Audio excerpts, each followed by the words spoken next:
여러분, 혹시 이런 적 있으신가요? 분명히 밤에 8시간, 9시간을 꼬박 잤는데 아침에 일어나면 몸이 천근만근, 머리가 멍하고 하루 종일 졸리고 심지어 낮에 꾸벅꾸벅 조는 날이 반복된다. 만약 여러분이 이런 경험을 하고 계시다면 지금 이 영상을 절대 중간에 끄지 마세요. 오늘 이 영상 끝까지 보셔야 당신의 피로 뒤에 숨어 있는 숨은 병 하나를 막을 수 있습니다. 그리고 그 병을 잡아내면 여러분의 아침, 아니 삶 전체가 바뀔 수 있습니다. 저는 오늘 제가 진료실에서 만난 실제 환자들의 이야기를 들려드릴게요. 그리고 그분들이 어떻게 피로에서 벗어나 삶의 활력을 되찾았는지, 여러분이 당장 오늘 밤부터 따라할 수 있는 수면의 질을 살리는 실천법들을 상세히 알려드리겠습니다. 혹시 지금 이런 생각을 하고 계시나요? 나는 밤에 잠을 충분히 자는데 왜 이렇게 피곤할까? 나이가 들어서 그런 건 아닐까? 그냥 스트레스 때문인가? 아닙니다. 이런 증상들에는 분명한 원인이 있고 해결 방법도 있습니다. 수면은 단순히 몸을 쉬게 하는 시간이 아닙니다. 우리 뇌가 하루 동안 쌓인 독소를 제거하고 기억을 정리하고 면역 시스템을 강화하는 중요한 시간입니다. 특히 심부수면이라고 불리는 깊은 잠의 단계에서 이런 회복 과정이 가장 활발하게 일어나죠.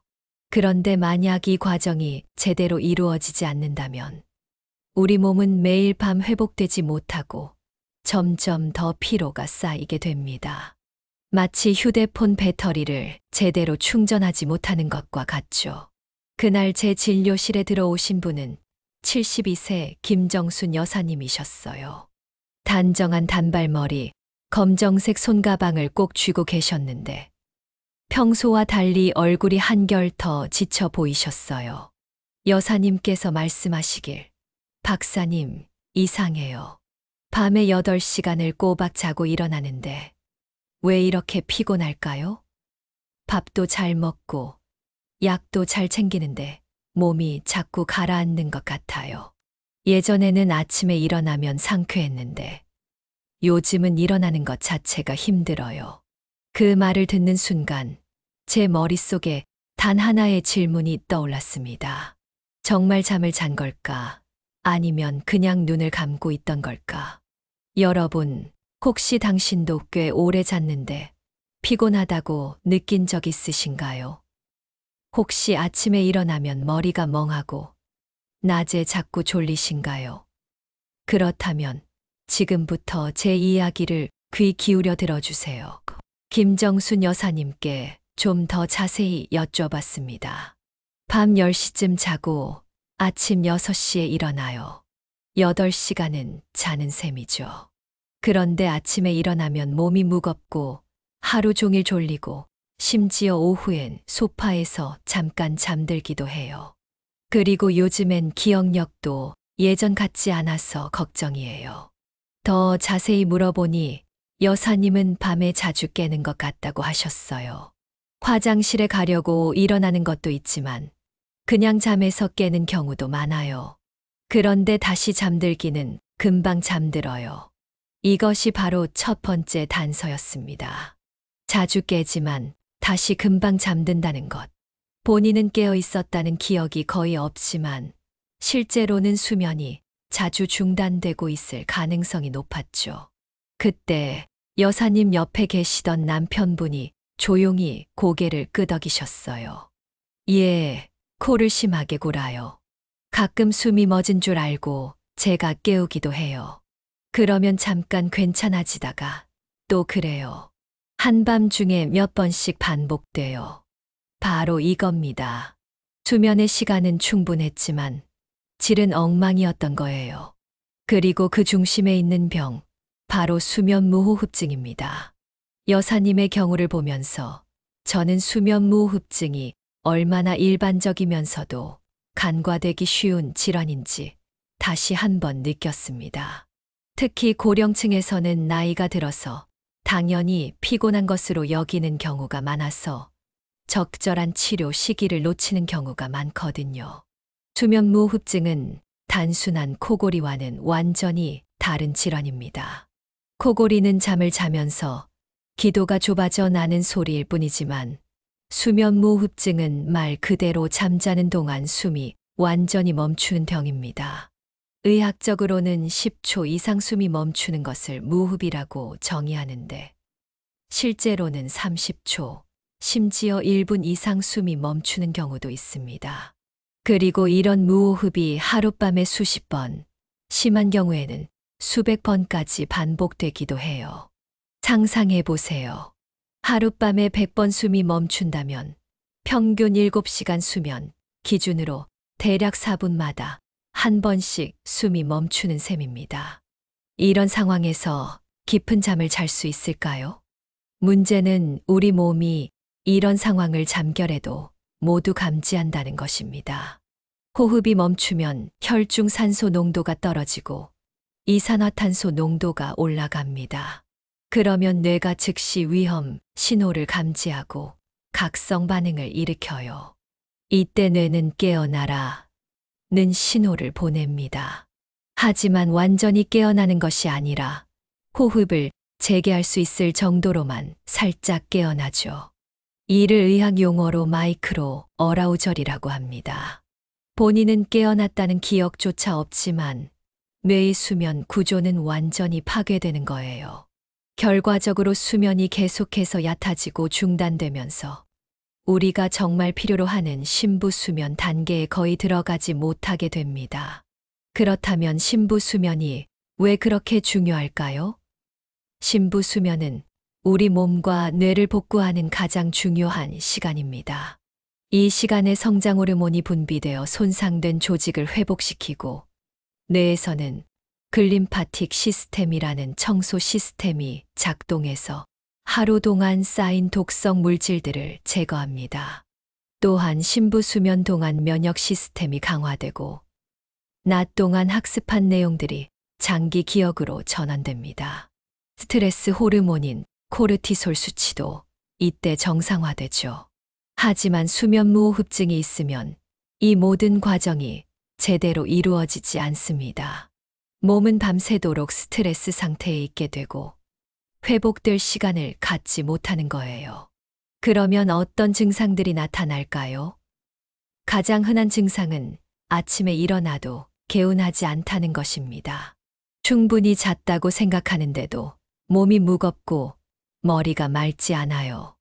낮에는 지속적으로 졸음이 몰려오고 특히 오후나 단조로운 활동을 할 때 꾸벅꾸벅 졸게 됩니다. 집중력과 기억력 저하도 흔한 증상입니다. 책을 읽어도 내용이 머리에 들어오지 않고 어제 한 일도 잘 기억나지 않아요. 업무 능력이 떨어지고 실수가 잦아지기도 합니다. 감정적인 변화도 나타납니다. 쉽게 짜증이 나고 우울감을 느끼기도 해요. 이는 수면 부족이 뇌의 감정 조절 중추에 영향을 미치기 때문입니다. 더 심각한 것은 신체적 건강에 미치는 영향입니다. 수면무호흡증은 고혈압, 당뇨병, 심혈관 질환의 위험을 크게 높입니다. 밤새도록 반복되는 산소 농도 저하와 각성 반응이 혈관과 심장에 지속적인 스트레스를 가하기 때문이죠. 김정순 여사님도 이런 증상들을 모두 겪고 계셨어요. 밤에는 자고 낮에도 꾸벅꾸벅 졸고 아무리 잔다고 해도 몸이 회복되지 않는 악순환에 빠져 있었던 거죠. 또 다른 환자분, 이영호 선생님의 이야기도 들려드릴게요.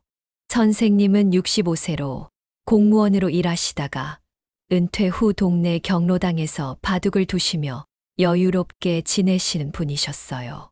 그런데 어느 날 진료실에 오셔서 이렇게 말씀하셨어요.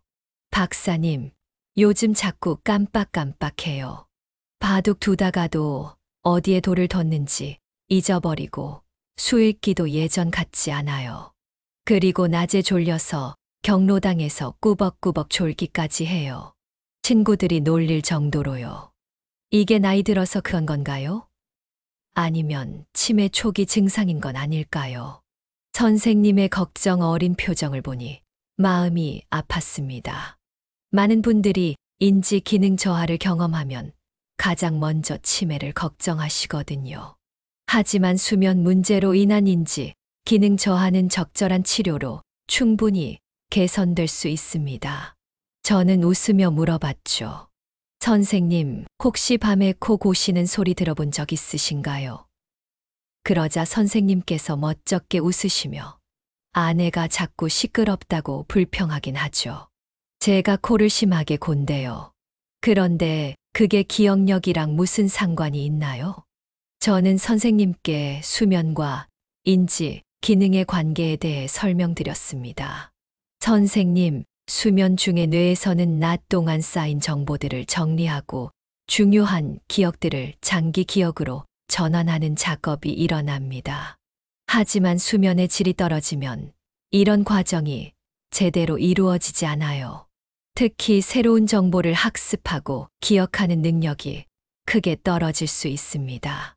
더 자세히 물어보니 선생님도 밤에 자주 깨신다고 하셨어요. 화장실 때문에 깨는 것도 있지만 그냥 잠에서 깨는 경우도 많아요.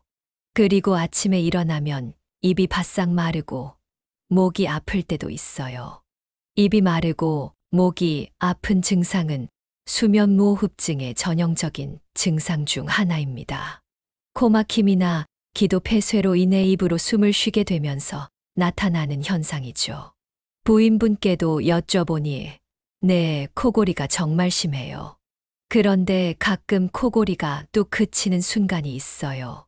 그럴 때 보면 숨을 안 쉬는 것 같아서 옆구리를 찔러서 깨우곤 해요. 그러면 컥 하면서 숨을 몰아쉬고 다시 잠들어요. 이는 전형적인 수면무호흡의 패턴입니다. 코골이가 갑자기 멈추는 것은 기도가 완전히 막혀서 공기가 전혀 통하지 않기 때문이고 그 후 큰 소리로 숨을 몰아쉬는 것은 뇌에서 보내는 각성 신호에 의해 기도가 다시 열리면서 나타나는 현상입니다. 이영호 선생님도 역시 수면무호흡증의 전형적인 증상을 보이고 계셨어요. 밤에 코를 심하게 고시고 무호흡이 반복되다 보니 깊은 잠을 못 자고 낮에 피로와 집중력 저하, 기억력 문제를 겪고 계셨던 거예요. 여러분, 혹시 주변에 이런 분들 계시지 않나요? 코를 심하게 곤다, 낮에 자꾸 졸린다, 아침에 개운하지 않다고 하시는 분들. 그건 단순히 나이 탓이 아니라 몸이 보내는 SOS 신호일 가능성이 높아요. 수면무호흡증은 생각보다 훨씬 흔한 질환입니다. 성인 남성의 약 15%에서 20%, 여성의 약 5%에서 10%가 수면무호흡증을 가지고 있다는 연구 결과가 있어요. 하지만 이 중에서 실제로 진단받고 치료받는 사람은 10%도 되지 않습니다. 왜 이렇게 많은 사람들이 수면무호흡증을 방치하고 있을까요? 첫째, 증상을 인식하지 못하기 때문입니다. 본인은 잠을 자고 있다고 생각하기 때문에 수면 중에 일어나는 문제를 알기 어려워요. 낮에 피곤한 것도 스트레스나 나이 탓으로 돌리기 쉽고요. 둘째, 코골이를 단순한 잠버릇으로 생각하기 때문입니다. 원래 코를 좀 골아서 라고 가볍게 넘어가는 경우가 많아요. 하지만 큰 코골이는 기도 폐쇄의 신호일 수 있습니다. 셋째, 설령 문제를 인식했다 하더라도 나이 들면 당연히 피곤한 거 아닌가라고 체념하는 경우가 많습니다. 특히 고령층에서는 이런 생각이 더 강해요. 하지만 수면무호흡증을 방치하면 어떤 일이 벌어질까요? 단기적으로는 삶의 질이 크게 떨어집니다. 낮에 졸려서 일상생활에 지장을 받고 집중력 저하로 업무 능력이 떨어지고 감정 조절이 어려워져서 인간관계에도 문제가 생길 수 있어요. 장기적으로는 더 심각한 건강 문제들이 발생할 수 있습니다. 고혈압 수면무호흡증 환자의 약 50%가 고혈압을 가지고 있습니다. 밤새도록 반복되는 각성 반응이 교감신경을 자극해서 혈압을 올리거든요. 당뇨병 수면 부족은 인슐린 저항성을 증가시켜 당뇨병 위험을 높입니다. 실제로 수면무호흡증 환자는 정상인보다 당뇨병 발병 위험이 2배에서 3배 높다는 연구 결과가 있어요. 심혈관 질환, 심근경색, 뇌졸중, 부정맥 등의 위험이 크게 증가합니다. 밤새도록 반복되는 산소 농도 저하가 심장과 뇌혈관에 큰 부담을 주기 때문이죠. 우울증, 수면무호흡증 환자의 약 20%에서 30%가 우울증을 경험합니다. 수면 부족이 뇌의 신경전달 물질 균형을 깨뜨리기 때문입니다. 치매 최근 연구에 따르면 수면무호흡증이 치매 발병 위험을 높일 수 있다고 합니다. 수면 중 뇌에서 독성 물질을 제거하는 과정이 방해받기 때문이에요. 이렇게 심각한 결과들을 예방하려면 조기 발견과 적절한 치료가 무엇보다 중요합니다. 지금부터 간단한 자가 체크를 해보세요. 다음 항목들을 차근차근 확인해 보시고 해당되는 항목의 개수를 세어보세요. 아침에 일어나도 몸이 무겁고 개운하지 않다. 밤에 자주 깨거나 깊게 잠들지 못한다는 느낌이 든다. 자다가 숨이 막히는 듯한 느낌으로 깨어난 적이 있다. 아침에 일어나면 입이 바짝 마르거나 목이 아프다. 밤에 화장실을 자주 간다. 낮에 졸려서 자꾸 꾸벅꾸벅 졸게 된다. 오후나 저녁에 소파에서 잠들어 버리는 경우가 자주 있다. 운전 중이나 회의 중에 졸린 적이 있다. TV를 보거나 책을 읽을 때 자주 졸린다. 집중력이 예전 같지 않다. 기억력이 떨어진 것 같다. 업무 능력이나 판단력이 저하된 것 같다. 새로운 것을 배우기가 어려워졌다. 요즘 우울하거나 짜증이 늘었다. 성격이 예전과 달라진 것 같다는 말을 들었다. 아침에 두통이 있다. 최근 체중이 늘었다. 가족이 내 코골이가 심하다고 지적한 적이 있다. 자다가 숨이 멎는 것을 누군가가 목격한 적이 있다. 밤에 뒤척임이 심하다는 말을 들었다. 이 중에서 8개 이상 해당된다면 수면무호흡증일 가능성이 매우 높습니다. 5개에서 7개 해당된다면 중등도 위험군이고 3개에서 4개라도 해당된다면 한 번쯤은 전문의 상담을 받아보시는 것이 좋겠어요. 특히 다음 3가지 조합이 있다면 반드시 검사를 받아보셔야 합니다. 첫 번째 조합, 코골이 플러스 낮졸림 플러스 아침 피로. 이 3가지가 함께 있다면 수면무호흡증의 가능성이 90% 이상입니다. 두 번째 조합, 무호흡, 목격 플러스 인지 기능 저하. 누군가가 당신의 무호흡을 목격했고 동시에 기억력이나 집중력 저하를 느낀다면 즉시 검사가 필요합니다. 세 번째 조합, 고혈압 플러스 당뇨병 플러스 수면 문제. 기존의 고혈압이나 당뇨병이 있으면서 수면 문제까지 있다면 수면무호흡증이 이들 질환을 악화시키고 있을 가능성이 높습니다. 집에서 간단히 확인해 볼 수 있는 방법들도 있어요. 자기 전에 스마트폰의 녹음 기능을 켜두세요. 요즘 스마트폰들은 배터리가 좋아서 밤새 녹음이 가능해요. 아침에 들어보면 코 고는 소리의 패턴을 확인할 수 있습니다. 정상적인 코골이는 비교적 규칙적인 패턴을 보이지만 수면무호흡이 있으면 코골이가 갑자기 멈춘 후 큰 소리로 숨을 몰아쉬는 패턴이 반복됩니다. 이런 패턴이 1시간에 5회 이상 관찰된다면 검사를 받아보세요. 혼자 사시는 분들은 어렵겠지만 배우자나 가족이 있다면 하룻밤 정도 수면 상태를 관찰해달라고 부탁해보세요. 관찰할 포인트는 코골이의 크기와 패턴, 숨이 멈추는 순간이 있는지, 숨을 몰아쉬거나 헐떡이는 모습, 자주 뒤척이거나 몸부림치는 모습, 갑자기 깨어나는 횟수입니다. 매일 아침 일어나자마자 다음 사항들을 체크해 보세요. 일주일 정도 기록하면 패턴을 파악할 수 있어요. 머리가 무겁거나 두통이 있는가? 입이 바짝 마르거나 목이 아픈가? 몸이 찌뿌둥하거나 근육이 뭉친 느낌이 있는가? 하루 종일 하품이 자주 나오는가? 오전 중에 집중하기 어려운가? 이런 증상들이 일주일 중 5일 이상 나타난다면 그건 이미 몸이 SOS를 보내고 있는 신호입니다. 에프워스 졸림 척도. 이는 의학적으로 널리 사용되는 주간 졸림 정도를 측정하는 도구입니다. 다음 상황에서 얼마나 졸릴 것 같은지 점수를 매겨보세요. 0점은 전혀 졸리지 않음, 1점은 약간 졸릴 것 같음, 2점은 중간 정도 졸릴 것 같음, 3점은 매우 졸릴 것 같음입니다. 앉아서 읽을 때, TV를 볼 때, 극장이나 회의실에서 가만히 앉아 있을 때, 1시간 정도 쉬지 않고 차를 타고 갈 때 승객으로, 오후에 누워서 쉴 때, 앉아서 누군가와 이야기할 때, 점심 식사 후 조용히 앉아 있을 때, 차를 운전하다가 교통체증으로 몇 분간 멈춰 있을 때, 총점이 10점 이상이면 과도한 주간 졸림이 있다고 판단하며 수면무호흡증 검사를 받아보시는 것이 좋습니다.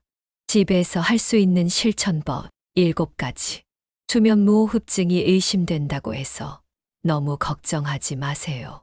병원 치료와 함께 집에서도 할 수 있는 여러 가지 방법들이 있습니다. 지금부터 소개해드릴 방법들은 가벼운 수면무호흡증이라면 상당한 개선 효과를 볼 수 있고 중등도 이상의 경우에도 치료 효과를 높이는 데 도움이 됩니다. 첫 번째 자세 교정. 옆으로 누워 자기. 우리가 잠잘 때 가장 흔한 자세는 천장을 보고 눕는 앙화위 자세죠. 하지만 이 자세는 코골이와 수면무호흡증을 가장 악화시키는 자세예요. 왜 그럴까요? 앙화위로 누우면 중력에 의해 혀와 연구개가 뒤로 떨어지면서 기도를 좁히거나 막아버립니다. 특히 나이가 들수록 목과 인두 주변의 근육이 이완되면서 이 현상이 더욱 심해지죠. 반면 옆으로 누우면 중력의 방향이 바뀌어서 혀가 기도를 막지 않게 됩니다. 특히 왼쪽으로 누우면 심장과 위장에도 부담이 덜 가고 기도가 열리기 더 쉬워져요. 구체적인 실천 방법은 침대에 누울 때 의식적으로 옆으로 돌아 누우세요. 등 뒤에 작은 쿠션이나 베개를 받쳐서 뒤로 돌아 눕는 것을 방지하세요. 임신부용 바디 필로우를 사용하면 더욱 효과적입니다. 옆으로 누울 때 다리 사이에 작은 베개를 끼우면 척추 정렬에도 도움이 됩니다. 테니스공 기법이라는 방법도 있어요. 잠옷 등 뒤에 테니스공을 꿰매 놓는 방법입니다. 뒤로 돌아 누우려고 하면 불편함을 느껴서 자연스럽게 옆으로 눕게 됩니다. 두 번째 수면 환경 최적화. 우리 몸은 빛, 온도, 소리, 습도에 매우 민감합니다. 최적의 수면 환경을 만드는 것만으로도 수면의 질을 크게 개선할 수 있어요. 조명 관리는 잠들기 2시간 전부터는 밝은 형광등을 피하고 간접 조명을 사용하세요. 침실은 최대한 어둡게 만드세요. 암막 커튼이나 아이 마스크를 활용하세요. 전자기기 LED, 불빛도 수면에 방해가 되므로 가려주세요. 온도 조절은 침실 온도를 18도에서 20도로 유지하는 것이 이상적입니다. 너무 덥거나 추우면 자주 깨어나게 되어 수면의 질이 떨어져요. 발은 따뜻하게, 머리는 시원하게 유지하는 것이 좋습니다. 습도 관리는 적정 습도를 40%에서 60%로 유지하세요. 너무 건조하면 코와 목이 마르면서 코골이가 심해집니다.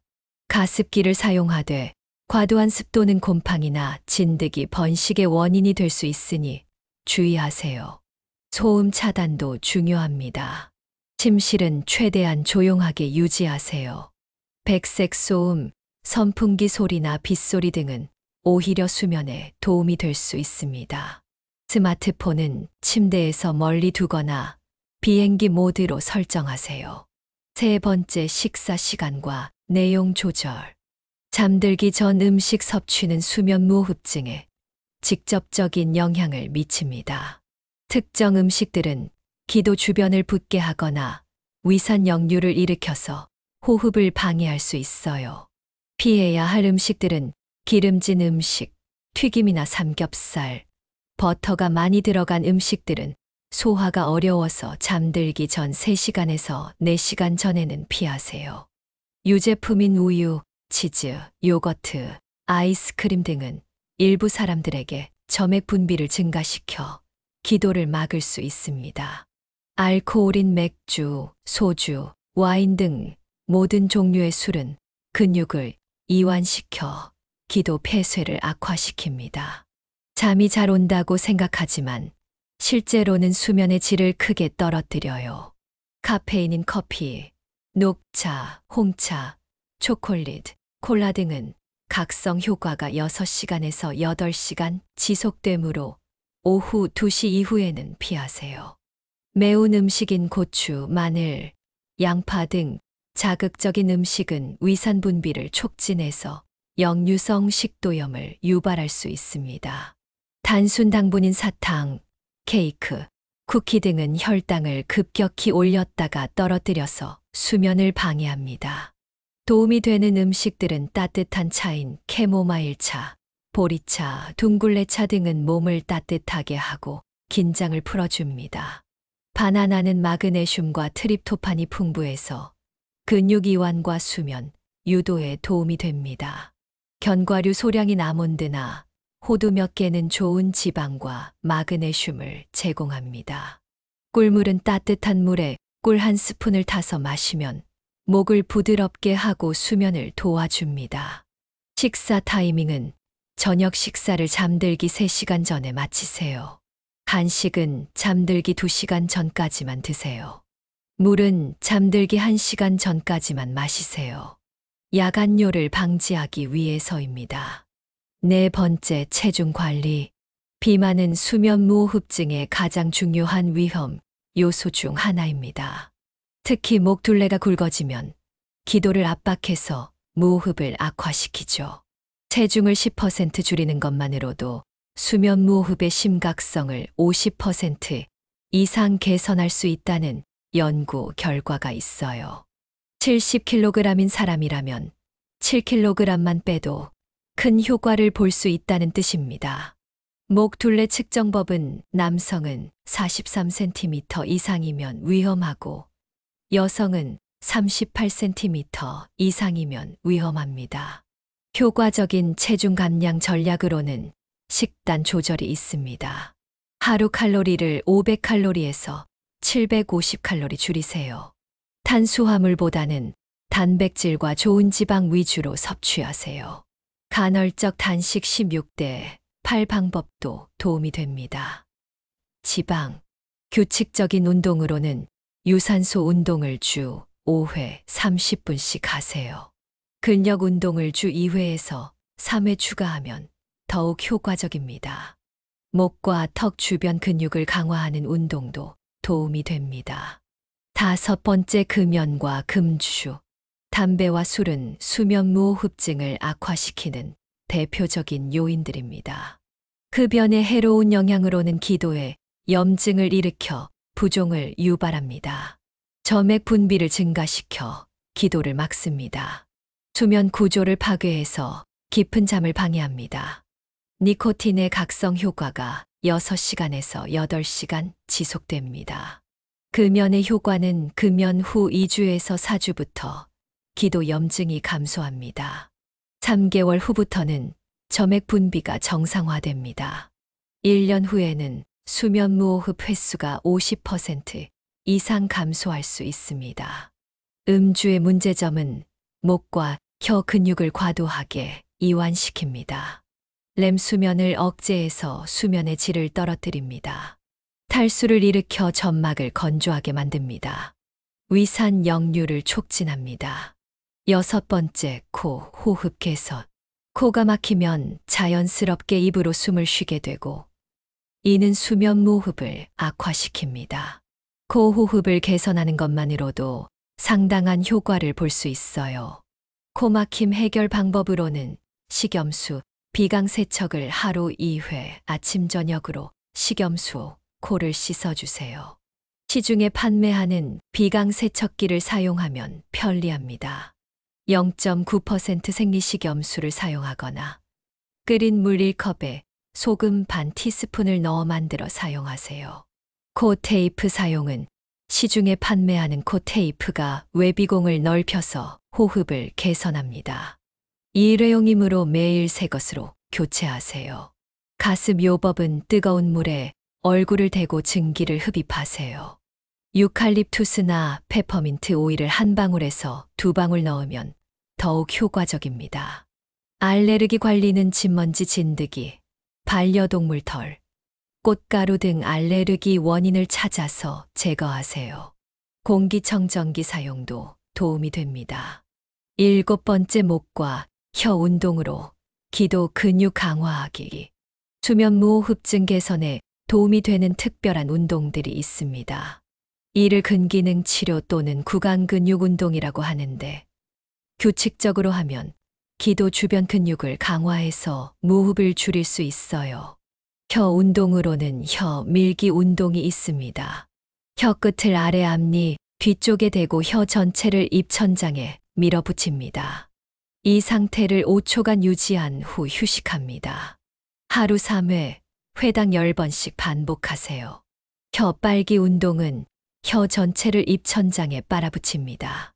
입을 벌렸다 닫았다 하면서 혀는 계속 입천장에 붙여둡니다. 10회씩 3세트 하세요. 목 운동으로는 목 근육 강화가 있습니다. 머리를 베개에 대고 누운 상태에서 턱을 가슴 쪽으로 당깁니다. 어깨는 바닥에 붙인 채로 목과 머리만 들어 올립니다. 5초 유지 후 천천히 내립니다. 10회씩 3세트 하세요. 입술과 볼 운동으로는 입술 근육 강화가 있습니다. 입술을 꽉 다물고 10초간 유지합니다. 우 소리를 내듯이 입술을 오므리고 10초 유지합니다. 아 소리를 내듯이 입을 크게 벌리고 10초 유지합니다. 볼 풍선 운동은 한쪽 볼을 풍선처럼 부풀려서 10초 유지합니다.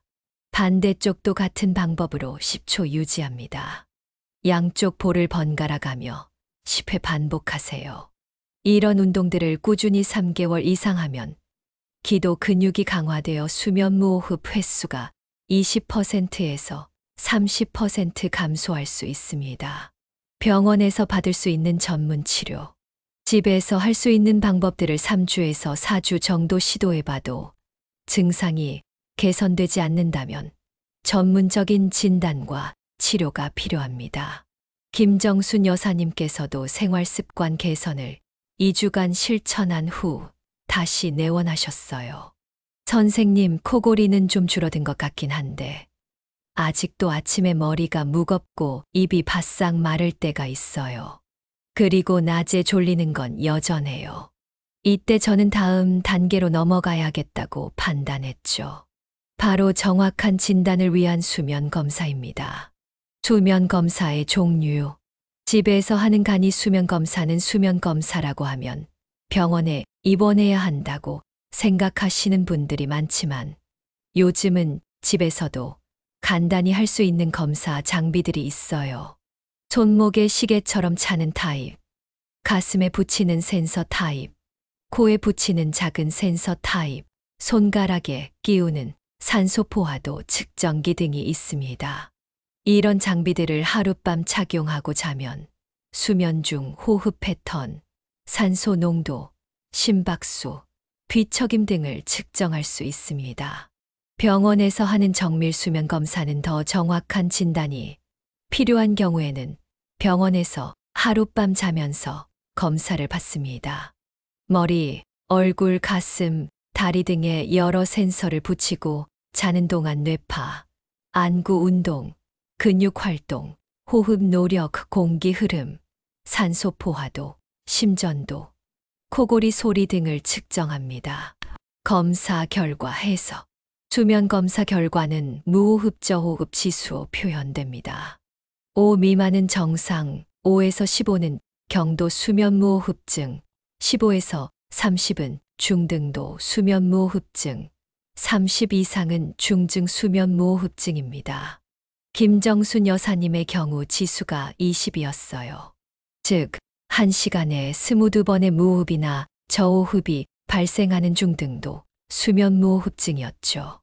치료 옵션들 CPAP, 지속 양압 호흡기. CPAP는 현재 수면 무호흡증에 가장 효과적인 치료법으로 인정받고 있습니다. 잠잘 때 코나 입에 마스크를 착용하고 기계에서 일정한 압력의 공기를 지속적으로 공급해서 기도가 막히지 않도록 해주는 장치입니다. CPAP의 장점은 거의 모든 수면 무호흡을 즉시 해결합니다. 사용한 첫날 밤부터 효과를 느낄 수 있습니다. 장기간 사용해도 부작용이 거의 없습니다. 혈압, 당뇨 등 동반 질환도 개선됩니다. CPAP의 단점은 초기 적응 기간이 필요합니다. 보통 2주에서 4주 걸립니다. 마스크 착용에 불편함이 있습니다. 기계 소음이 있지만 최신 제품들은 매우 조용합니다. 여행 시 휴대에 불편함이 있습니다.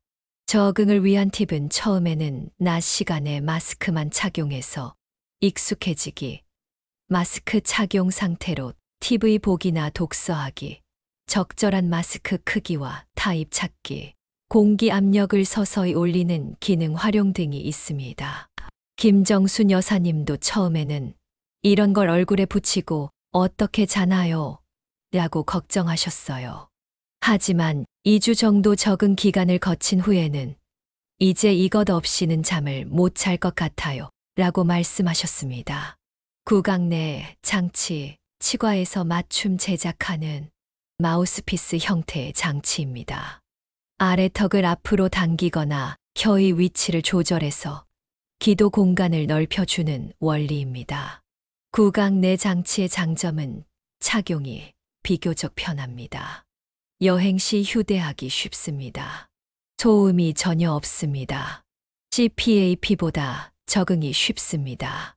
구강내 장치의 단점은 경도에서 중등도 수면 무호흡증에만 효과적입니다. 턱관절 장애나 치아 문제를 일으킬 수 있습니다. 효과가 CPAP보다는 떨어집니다. 정기적인 치과 관리가 필요합니다.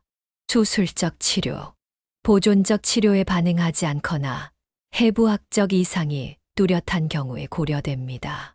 편도선 및 아데노이드 절제술은 편도선이나 아데노이드가 비대해서 기도를 막는 경우 주로 소아나 젊은 성인에서 시행합니다. 비중격 교정술은 휘어진 비중격을 교정해서 코호흡을 개선하는 것으로 코막힘이 심한 경우에 효과적입니다.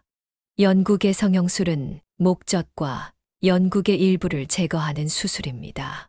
과거에 많이 시행되었으나 현재는 효과가 제한적이라는 연구 결과들이 많습니다.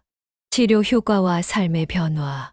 김정순 여사님은 CPAP 치료를 시작한 지 4주 만에 이렇게 말씀하셨어요. 선생님, 요즘은 아침에 눈 뜨는 게 무섭지 않아요. 개운하다는 느낌 정말 오랜만에 느껴봤어요. 그리고 낮에 졸리지 않으니까 손주들과 놀아주는 것도 즐거워졌어요. 그 말씀을 듣는데 제 마음도 따뜻해졌어요. 여사님은 단순히 수면의 질을 회복한 게 아니라 삶의 품격을 되찾으신 거예요. 이영호 선생님도 구강내 장치 치료를 받으신 후 3개월 뒤에 이렇게 말씀하셨어요. 박사님, 바둑 실력이 늘었어요. 집중력이 예전처럼 돌아오니까 수익기도 잘 되고 친구들이 깜짝 놀랄 정도예요. 그리고 아내도 밤에 조용해졌다고 좋아해요. 수면의 질이 바뀌면 뭐가 달라질까요? 심부 수면이 회복되면 뇌가 정리되고 기억력과 집중력이 살아납니다. 산소 포화도가 안정되면 혈압이 내려가고 심장과 배가 편해집니다. 밤에 푹 자면 낮에 에너지가 생기고 삶의 리듬이 돌아옵니다. 김 여사님은 이제 손주들과 공원 산책도 하시고 어르신센터 노래교실도 다시 다니신대요. 이영호 선생님도 바둑대회에도 나가시고 새로운 취미로 서예까지 시작하셨다고 하셨어요. 그분들께서 공통적으로 하신 말씀이 있어요. 그냥 나이 들어서 피곤한 줄 알았어요. 이게 병이라는 걸 알았으면 더 일찍 치료했을 텐데요. 그런데 치료받고 나니까 인생이 다시 시작된 것 같아요. 병원 방문 시 꼭 물어볼 질문들. 병원에 가셨을 때 막상 뭘 물어봐야 할지 모르고 나오시는 분들 많으시죠? 이런 질문들은 꼭 물어보세요. 제 수면 무호흡은 어느 정도 수준인가요? 경도, 중등도, 중증 중에 어디에 해당하나요? 제가 먹는 약이 수면에 영향을 줄 수 있나요? 혈압약이나 수면제 같은 것들 말이에요. CPAP나 구강장치를 써보면 어떤 효과가 있나요? 부작용은 없나요? 치료하지 않으면 어떤 합병증이 생길 수 있나요? 생활습관 개선만으로도 효과를 볼 수 있을까요? 정기적으로 얼마나 자주 검진을 받아야 하나요? 이렇게 질문하시면 의사 선생님도 더 자세히 맞춤형으로 설명해 주실 거예요. 마무리 새로운 아침을 위한 첫걸음. 여러분, 나이 들었다고 해서 다 피곤한 게 아닙니다. 잠을 자도 개운하지 않다면 그건 몸이 보내는 신호예요. 지금 이 영상을 보시면서 나도 요즘 피곤한데 하셨다면 그게 바로 시작의 신호입니다. 오늘 밤부터 딱 3일만 해보세요. 자세 바꾸기, 옆으로 누워 자고, 등에 쿠션 받치기, 음식 조절, 자기 전 2시간, 기름진 음식과 술 피하기, 수면 환경 개선, 방을 어둡고 선선하게, 같은 시간에 자고 일어나기. 3일만 해보셔도 몸이 가벼워지는 걸 느끼실 거예요. 2주면 아침이 달라집니다. 한 달이면 주변 사람들이 요즘 좋아 보인다는 말을 하실 거예요. 좋은 잠은 단순히 피로를 푸는 것이 아닙니다. 삶을 다시 살아가게 만드는 작은 기적이에요. 김정순 여사님과 이영호 선생님처럼 여러분도 충분히 그 기적을 경험하실 수 있습니다. 그리고 무엇보다 혼자 고민하지 마세요. 수면 문제는 혼자 해결하기 어려운 경우가 많습니다. 가족들과 상의하시고 필요하다면 전문의의 도움을 받으세요. 부끄러워할 일이 전혀 아닙니다. 수면무호흡증은 당뇨병이나 고혈압처럼 관리가 가능한 만성질환입니다. 적절한 치료를 받으면 정상적인 생활을 할 수 있어요. 중요한 건 빨리 발견하고 꾸준히 관리하는 것입니다. 혹시 주변에 요즘 왜 이렇게 피곤하지?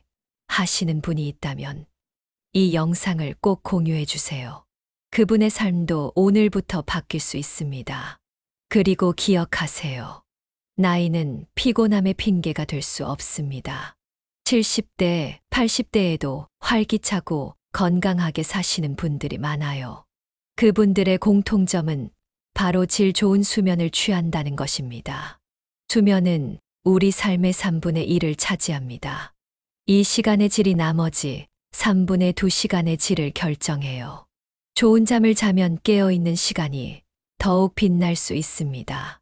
마지막으로 치료를 받더라도 생활 습관 관리는 계속 중요합니다. CPAP나 구강장치 같은 치료법들도 건강한 생활 습관과 함께할 때 더욱 효과적이에요. 체중 관리, 금연, 금주, 규칙적인 수면 패턴은 평생 지켜야 할 건강 수칙입니다. 그리고 치료 효과가 나타났다고 해서 방심하지 마세요. 정기적인 검진을 통해 상태를 확인하고 치료 방법을 조정해 나가는 것이 중요합니다. 우리 몸은 나이가 들면서 계속 변하기 때문에 치료법도 그에 맞춰 조정되어야 해요. 이 영상이 조금이라도 도움이 되셨다면 구독과 좋아요 부탁드릴게요. 여러분의 손끝 하나가 더 많은 분들의 삶을 바꾸는 응원이 됩니다. 그리고 댓글로 여러분의 경험을 나눠주세요. 나도 이런 증상이 있었는데 치료받고 나서 이렇게 좋아졌다. 이 방법을 써보니까 효과가 있었다. 같은 이야기들이 다른 분들에게 큰 도움과 용기가 될 거예요. 밤마다 뒤척이던 날들 대신 푹 자고 개운한 아침이 여러분의 내일이 되길 진심으로 바랍니다. 수면의 질이 바뀌면 인생의 질이 바뀝니다. 오늘이 그 변화의 시작점이 되길 바라겠습니다. 늘 건강하시고 행복한 수면이 여러분과 함께 하겠습니다. 다음에 더 좋은 건강 정보로 찾아뵙겠습니다.